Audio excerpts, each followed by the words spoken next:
Welcome to the Deep Sleep channel. Tonight we have a story about disappearance, about a man who walked into the Maine woods and didn't come back for 27 years. A man who lived completely alone, never speaking to another human being, surviving by theft and his own wits. This is the true story of Christopher Knight. In 1986, at age 20, he drove to the woods of Maine and disappeared from civilization. For the next 27 years, he lived in a camp in the forest, hidden from the world, isolated from human contact. This is not a story about someone forced into isolation by circumstance.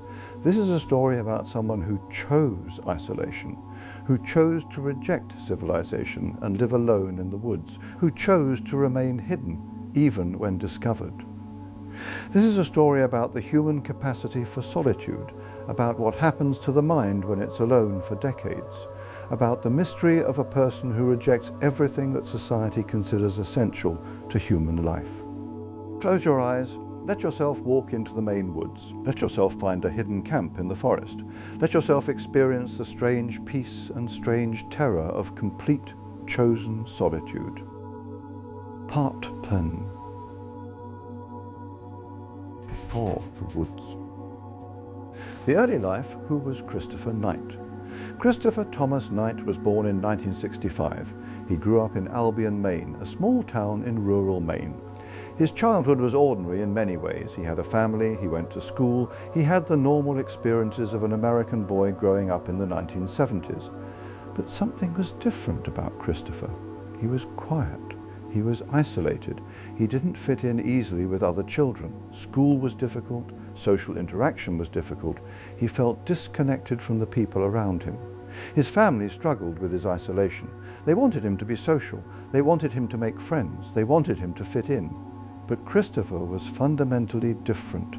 He was more comfortable alone than with others. He was more comfortable with his own thoughts than with conversation. By his teenage years, Christopher had become increasingly withdrawn. He spent time alone, he avoided social situations, he was troubled by something, possibly depression, possibly anxiety, possibly a sense of not belonging. We don't know exactly what drove him because Christopher has never fully explained his motivations. He has remained largely silent about his inner life. The decision, 1986. In 1986, at age 20, Christopher made a decision that would define his entire life. He left civilization. He drove to the woods of Maine and disappeared. No dramatic incident preceded this, no terrible trauma, no crisis that forced his hand. Christopher simply decided that he couldn't live in civilization anymore. He couldn't live with other people. He couldn't live with the expectations and demands and complications of human society. So he left. He drove his car to a remote area in the woods near North Pond, a lake in central Maine. He drove as far as he could into the forest, and then he left his car and walked deeper into the woods. He had supplies with him, he had camping equipment, he had some food, he had a plan, though we don't know exactly what it was. But he had decided he would live in these woods. He would live alone. He would not return to civilization.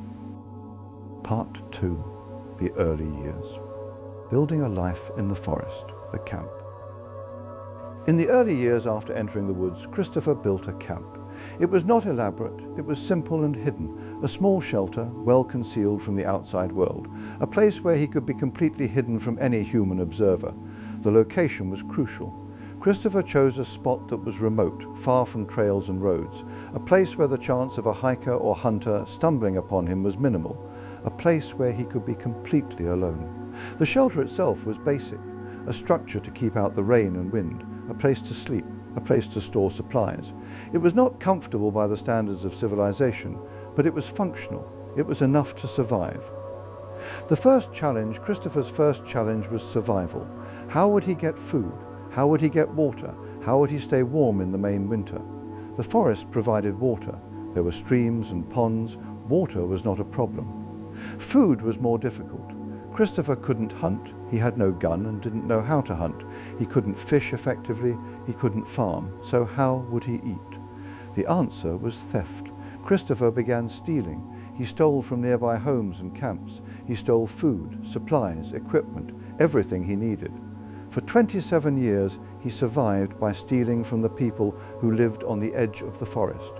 This was a profound choice. Christopher had rejected civilization, but he remained dependent on civilization. He couldn't survive on his own in the forest without stealing from the people he had rejected. He needed their food, he needed their supplies, he needed their possessions. So every night or so, Christopher would leave his hidden camp. He would walk to the nearest houses and camps. He would look for unlocked doors and windows. He would take what he needed, and then he would return to the forest, invisible, unnoticed. 27 years he did this, night after night, year after year, stealing, surviving, remaining hidden, isolation, a psychological challenge. But survival was not Christopher's greatest challenge. Isolation was. Imagine living completely alone for 27 years, no human contact, no conversation, no relationship with another person, no voice but your own, no mind but your own to interact with. What happens to a human being in that situation? What happens to the mind when it's alone for that long? We don't know exactly what Christopher experienced. He has not spoken extensively about his inner life. He has been reluctant to explain his experience. But we can speculate. A human mind is social. We evolved to be in groups. We evolved to talk. We evolved to interact with other people. Complete isolation goes against our fundamental nature as social creatures. In the first years, the isolation was probably easier. Christopher was adjusting. He was building his camp. He was learning survival skills. He was occupied. But as years passed, the isolation must have become overwhelming. The silence, the solitude, the complete absence of human contact. Did Christopher go mad? Some people in his situation would. Some people couldn't survive complete isolation. But Christopher survived it for 27 years. Either he had an extraordinary capacity for solitude, or he found ways to cope with it that we don't fully understand. Part 3, the middle years, a life loved unseen, the routine. As years passed, Christopher developed a routine. He woke, he survived, he thought, he existed. We can imagine what his days might have been like. Morning in the forest, the sounds of birds, the light filtering through the trees, the cold, the heat, the rain, the snow, the unchanging routine of existence. He would spend his days in his camp, doing small tasks, maintaining his shelter, organizing supplies, reading. He had books stolen from the homes he burglarized. Reading was his connection to the world. Through books, he could experience other minds, other thoughts, other ideas. He would think. Without other people to talk to, his thinking must have been his primary activity. Hours and hours of thought, reflection on his life, contemplation of existence, wrestling with the fundamental questions of human life. Why had he come here? Why was he staying? What was he doing? What did his life mean? The burglaries, a window into his world. Christopher's burglaries give us clues about what he needed and valued. He stole food, primarily. He stole supplies for shelter and warmth. But he also stole books, he stole magazines, he stole information and entertainment.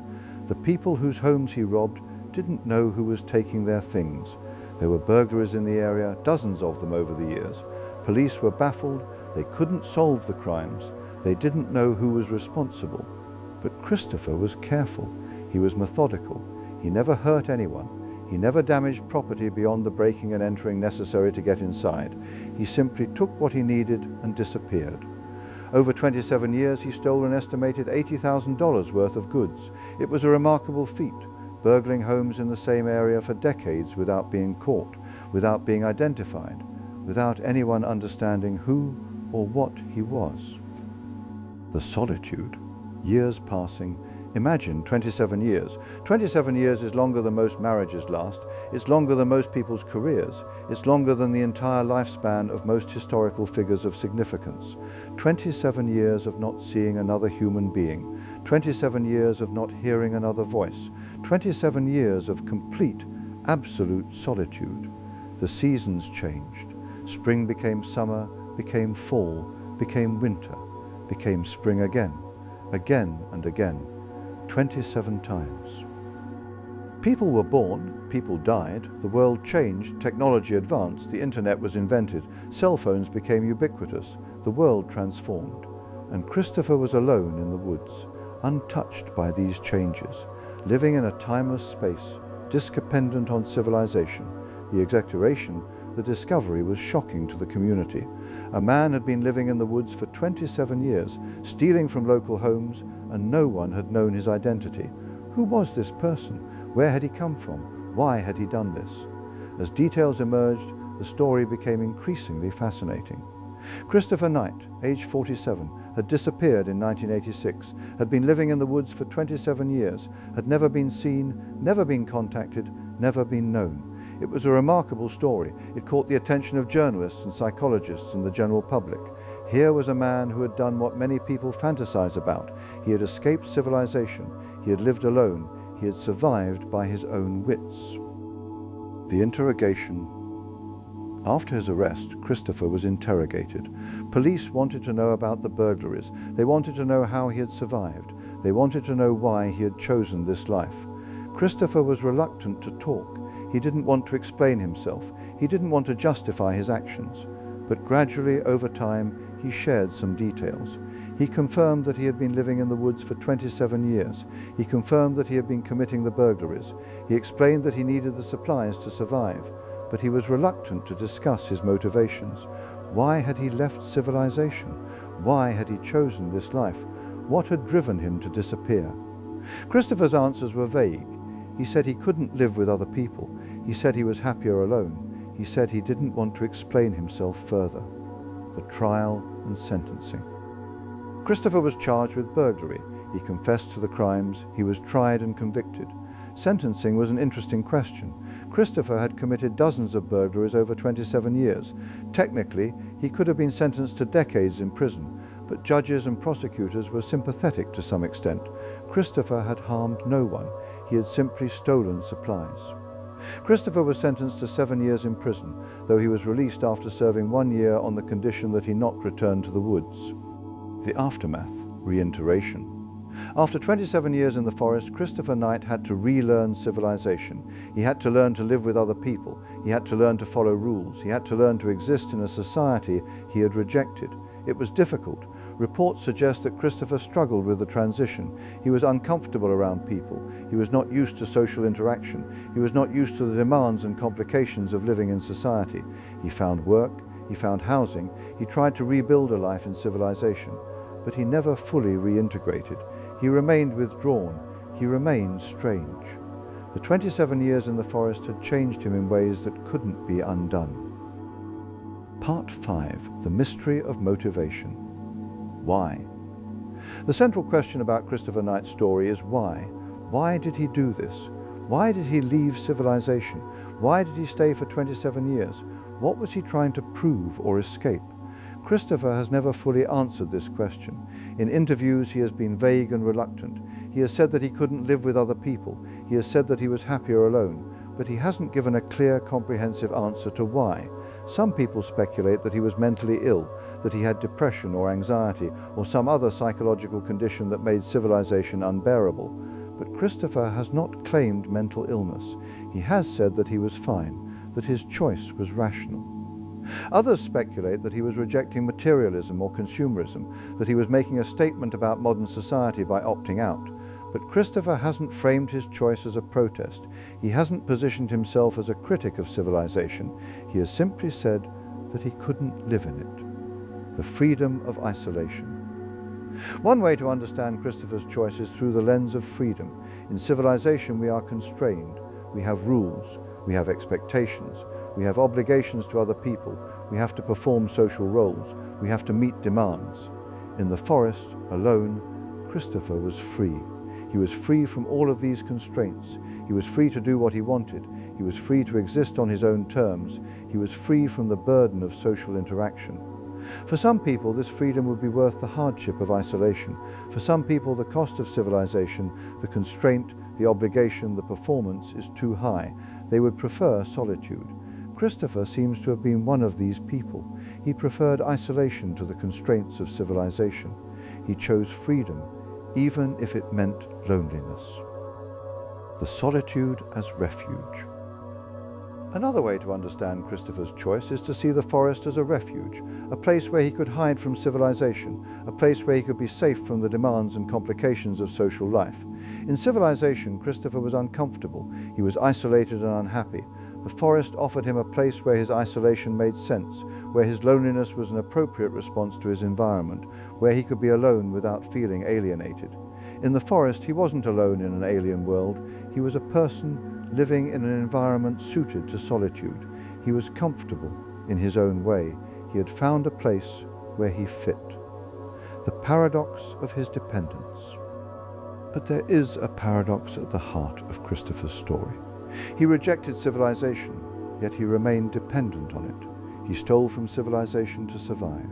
He read books written by people in civilization. He used tools and supplies created by civilization. He couldn't truly escape civilization. He was bound to it, even as he rejected it. He was a person who wanted to live outside society, but couldn't do so without taking from society. This paradox raises questions about whether true escape from civilization is possible. Can a human being truly reject society while remaining dependent on it for survival? Can you have one without the other?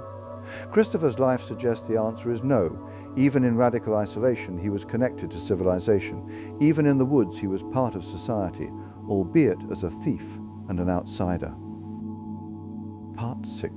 The psychology of extreme isolation. What happens in the mind? Psychologists have studied isolation and its effects on human consciousness.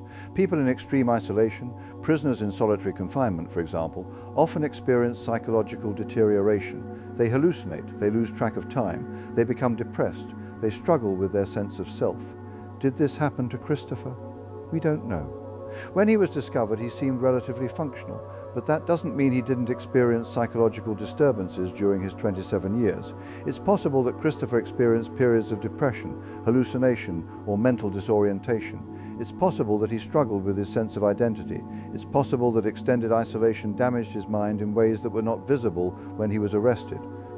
But it's also possible that Christopher had a remarkable capacity for solitude, that he was able to maintain psychological stability despite 27 years of complete isolation, that his mind was different, more suited to solitude than other human minds, the adaptation to silence. One of the most remarkable aspects of Christopher's experience is that he lived in near total silence for 27 years. No conversation, no voices, no sound except the natural sounds of the forest. What does this do to a human being? How does the mind adapt to silence? What happens to language when it's not used for decades? Some research suggests that silence can be peaceful. Meditation and contemplative practices often involve silence. Silence can be healing. Silence can allow for deep thought. But 27 years of silence is different from choosing silence for an hour or a day. It's a different order of magnitude. It's not a retreat into silence. It's a life lived in silence. The maintenance of self. A key question is whether Christopher maintained a sense of self during his 27 years alone. Did he know who he was? Did he have a consistent identity? Or did his sense of self dissolve into something more fluid and uncertain? Without other people to reflect ourselves in, we struggle to maintain identity. We are social creatures. Our identities are, in part, defined through our relationships with others. When we're alone, our sense of self can become unstable. Christopher must have struggled with this. He must have grappled with questions of identity. Who was he? Was he still Christopher Knight? Was he someone different? Did he have a name, or just a presence in the forest? Part 7. Life after the woods. The impossible reintegration, the difficulty of return. When Christopher was released from prison, he had to attempt to reintegrate into civilization. He had to find a job. He had to find housing. He had to learn to live with other people.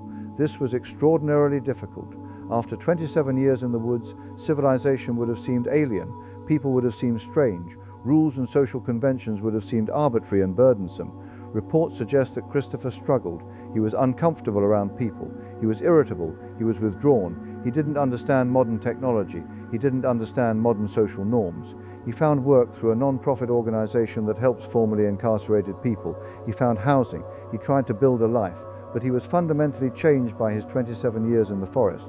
The world had moved on without him. He had not. The temptation to return. One of the striking aspects of Christopher's story after his release is his apparent temptation to return to the woods. He was released on the condition that he not return to the woods. He was monitored, he was restricted, but reports suggest that he struggled with this restriction. He wanted to go back. The woods called to him. He had found something in the forest that civilization couldn't offer. This raises a profound question. Was Christopher's return to civilization actually what he wanted? Was reintegration actually healing, or was it punishment, forcing him back into a world he had rejected? The current life.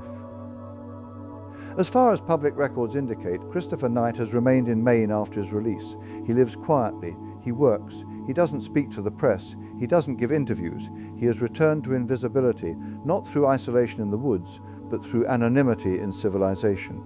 He is still a mystery. We don't know what he thinks about his 27 years in the forest.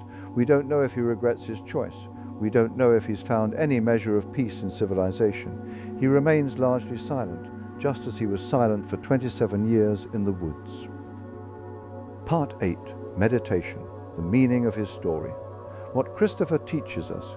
Christopher Knight's story teaches us several things about human nature and human choice. First, it teaches us that solitude can be chosen, that some people are willing to sacrifice everything, comfort, safety, connection, for the sake of isolation. That human beings are diverse in their needs. Some people need connection, some people prefer solitude. Second, it teaches us about the limits of civilization, that not everyone can adapt to the demands of social life, that for some people the constraints of civilization are unbearable, that opting out is possible, even if it's difficult and costly. Third, it teaches us about human resilience, that a human being can survive 27 years of complete isolation and still be functional, that we are tougher, stranger, more adaptable than we often believe.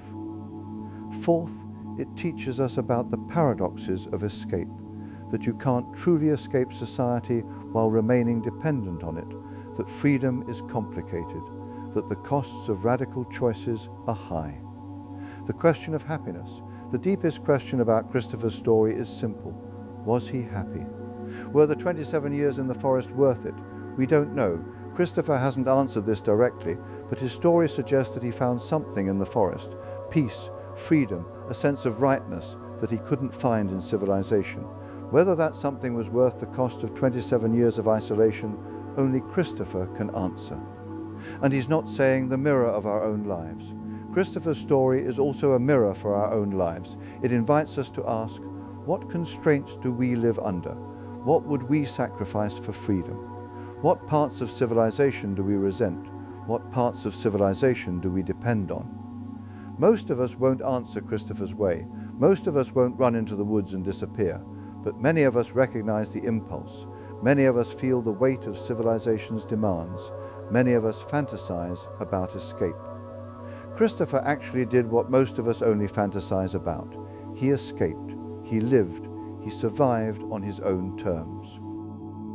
Whether his choice was admirable or tragic, wise or foolish, depends on perspective, but it was undeniably authentic. It was a choice made freely. It was a life lived according to his own values, not society's values. Sleep with mystery.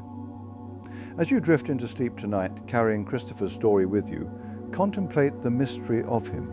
Contemplate a human being choosing solitude over connection, choosing freedom over security, choosing the unknown over the known. Think about what draws a person to isolation. Think about what civilization costs. Think about the part of yourself that might understand his choice, even if you would never make it.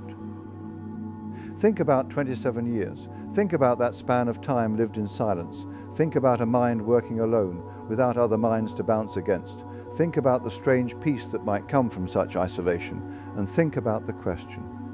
Would you be brave enough to choose isolation? Would you be brave enough to reject everything civilization offers? Would you be brave enough to be completely alone? Most of us would answer no, but Christopher answered yes, and he lived with his answer for 27 years. The enduring mystery. What makes Christopher's story endure is its mystery. We don't have a clear understanding of him. We don't have a neat moral. We have a man who chose something we can barely understand, and we're left trying to comprehend it. This is perhaps the most important aspect of his story. It's a reminder that humans are complex, that motivations are not always clear, that not everyone wants what civilization offers, that escape for some people is more appealing than belonging. Christopher Knight remains a mystery, and the mystery is what makes his story profound. Farewell from the Deep Sleep Channel. Thank you for spending time with Christopher Knight in the Maine woods. Thank you for contemplating a life lived in radical solitude. Thank you for sitting with the mystery of a human being who made an extraordinary choice. As you sleep tonight, you carry with you the image of a man in the forest, alone, silent, free, living a life that most of us can barely comprehend. Sleep knowing that human beings are capable of remarkable things. Sleep knowing that choice is powerful. Sleep knowing that not everyone wants what civilization offers. Sleep knowing that there are mysteries in the world, mysteries in other people, mysteries in human nature, mysteries in what it means to be alive. And sleep knowing that sometimes the most important stories are the ones we can't fully understand, the ones that remain mysterious, the ones that invite us to think deeply about what matters and what we're willing to sacrifice. Good night from the Deep Sleep Channel. Sleep well.